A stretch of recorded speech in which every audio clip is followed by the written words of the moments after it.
Hi friends, ఈరోజు కోడిగుడ్డు omelette చేస్తున్నాను. చూడండి, ఇట్లా ఎగ్ ఆమ్లెట్ చేస్తాను. చూడండి, మా స్పెషల్ మేము చేసేటట్టు చూపిస్తున్నాను. మా పిల్లలు ఇట్లా ఇష్టపడతారు. ఒక 6 ఎగ్స్ తీసుకోవాలి. కడాయి పెట్టుకొని ఆయిల్ వేసుకొని వేడి కానియాలి. వేడైనాక 6 ఎగ్స్ నేను పగలగొట్టేస్తున్నాను. చూడండి, ఇలా వేసుకొని పప్పు అన్నం, వేడి వేడి అన్నంలోకి నెయ్యి వేసుకొని తింటే చాలా బాగుంటది. పప్పు చారులోకి నంచుకొని బాగుంటది. చూడండి, అలా పగలగొట్టుకున్నాను 6 ఎగ్స్ సూపర్ ఉంటది ఫ్రెండ్స్. ఇది ఎగ్ ఆమ్లెట్ అయితే అలా వేసుకొని కొంచెం సాల్ట్ వేసుకోవాలి, లైట్ గా కొంచెం పసుపు వేసుకోవాలి. ఎగ్ మీద చూడండి, అలా పసుపు వేసుకోవాలి. ఎగ్ మీద లైట్ గా అట్లా చల్లుకోవాలి, అంతలా కలిసేటట్టు. ఇప్పుడు వచ్చేసి మంట కొంచెం తక్కువ చేసుకోండి, గ్యాస్ ఫ్లేమ్ చేసుకోండి. చేసినాక ఇప్పుడు నేను తెల్లవాయి కారం వేస్తున్నాను. కారం కాదు ఇది, ఆయన వేస్తున్నారు అనుకోవచ్చు, కొంచెం కారం లేదనమాట. ఆ తెల్లవాయి కారంలో కారము, తెల్లవాయలు, కొబ్బరి అవన్నీ వేసి మిక్సీ పట్టాను.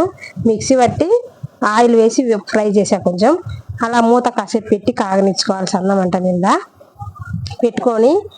ఎగ్స్ వచ్చేసి చాలా వేసాను కదా, అందుకని సగం సగం చేస్తున్నాను. సగం సగం చేసి దాన్ని వచ్చేసి చిన్న చిన్న ముక్కలుగా పీసెస్గా కట్ చేస్తున్నాను. ఇప్పుడే తర్వాత అయినా కట్ చేసుకుని వేసుకోవాలి కదా, అందుకనేసి ఇప్పుడు కట్ చేసి వేసుకుంటాను. ఒక 6-7 పీసుల దాకా చేసుకున్నాను నేను మొత్తము. చూడండి, చిన్న సన్న మంట మీదే మంచి కాలాలి.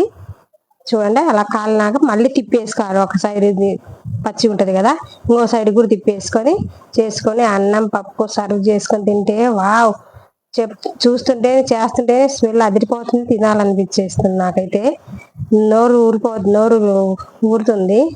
చాలా మంచిగా చూడండి. అలా నేను పీసెస్ గా కట్ చేసుకుంటాను. చూడు, కడాయిలోనే చూడండి అలా కట్ చేసుకోవాలి.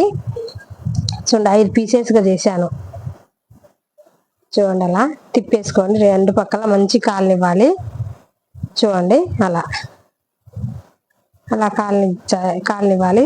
సన్నమంటే పెట్టుకోండి. కింది ఎక్కువ ఎగ్స్ వేసాం కదా, మనము 6 ఎగ్స్ వేసాము కాబట్టి 6 ఎగ్ చూడండి అలా కలబెట్టుకోవాలి. తిప్పేసుకోవాలి. మంచిగా కాలాలి. 2 పక్కల కాలితే టేస్ట్ స్మెల్ కూడా అదిరిపోతుంది. స్మెల్ ఎంత మంచిగా వస్తుందంటే అంత మంచిగా వస్తుంది. చూడండి, అలా తిప్పిన నాకైతే ఎగ్స్ కాలినాయి, ఆమ్లెట్ అయింది.